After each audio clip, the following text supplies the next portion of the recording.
Okay guys, so I want to show just 4 really simple drills that we can do with a little bit of PVC or a golf club, because I'm sure when you're at the range you're going to have a bunch of those hanging around. So these 4 drills are going to be excellent movement preparation.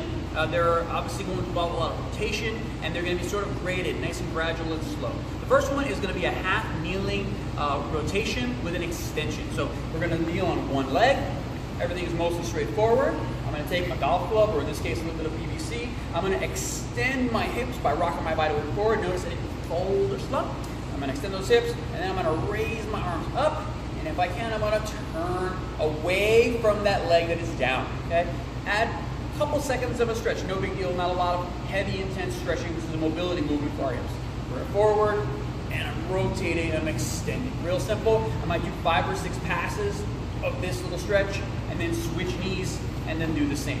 If you have a problem being on the knee, you actually can do this in an upright position with your legs just staggered in that way, or maybe with your foot on a chair or a box or a bucket of empty bucket of balls on the range. Okay, so really simple. Okay, and then the other one is going to be something we call a can opener. We're going to modify this a little bit. Usually we use a heavy weight to pull you down into the stretch. This one's going to be one knee down and the other leg totally sideways. The foot, the knee, but my hips and pelvis mostly straight ahead. I'm going to take the golf club, or in this case the PVC, behind my head. And that's just to give me a better cue so I know if I'm turning, and I don't want to be doing that. So I'm going to lean heavy onto the leg that's up, and I'm going to come back to the middle. Same idea. This is a nice strong hip mobility. So I'm going sideways and back. If you notice, you start to turn. Pause there. Maybe you come back and try and get straight again as a nice little mobility. Okay, if you're having a real hard time with this one, you can just step out a little less sideways. So those are 2 great ones you can do at the beginning. And then there's 2 that as you progress, and maybe you want to do while you're on the range or while you're in a round of golf. We'll stand. Okay. Same golf club behind the shoulders position for squareness. And now we're going to slowly start to rotate in somewhat of a ballistic way, but not really fast, so we're slow. 1, that's as far as I can go. The next one I can go a little further.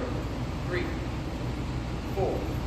Little pace as you get going. As you get loose, you can add a little more speed, and you'll notice you're going to rotate a little bit further. We'll do both sides. And then the last one is important because if we don't have our hips flexed, which many times in golf we do, you're not really going to get full rotation of your spine. So we're going to do the same thing with a bit of a flexed spine. You can do it in both directions. Here, and I rotate. And I rotate. Adding a little bit of pace, a little bit more rotation every time. Notice my head is not forward, my shoulders are not rounded. Okay? If you don't like this position with your hands, you can take that same golf club and put it across your chest. This is more of a reference so you know how far you're rotating. Same motion, rotate. Real simple. Okay? Take those stretches, guys, those mobility drills before you play, after you play, during your round. Your hips will feel great, your back will feel good, and let us know how that works out for you.